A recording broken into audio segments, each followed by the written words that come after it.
আপনার নিজের নামে কুরবানি হয় না, আপনার বাবার নামেও কুরবানি হয় না, আপনার দাদার নামেও কুরবানি হবে না। আসসালামু আলাইকুম রাহমাতুল্লাহি ওয়া বারাকাতুহু। দর্শক, আমাদের সমাজের মধ্যে এই ভুলটা খুব বেশি হয়ে থাকে।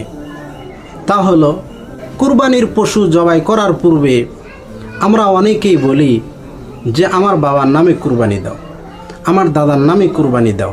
এই ভুলটার কারণে কুরবানি কবুল হয় না, শুধু মাংস খাওয়া হয়। আপনার নিজের নামে কুরবানি হয় না, আপনার বাবার নামেও কুরবানি হয় না, আপনার দাদার নামেও কুরবানি হবে না।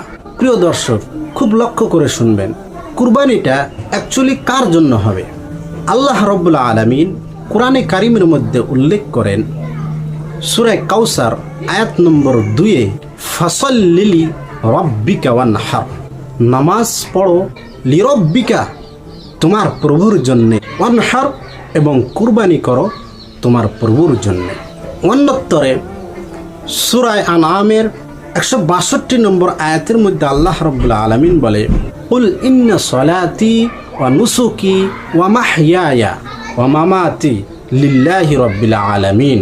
হে নবী, তুমি আমার বান্দাদিগকে বলে দাও যে তোমার নামাজ, তোমার ইবাদত, তোমার কুরবানি, তোমার জীবন, তোমার মরণ লিল্লাহি রাব্বিল আলামিন, রব্বুল ইজ্জতের জন্যে।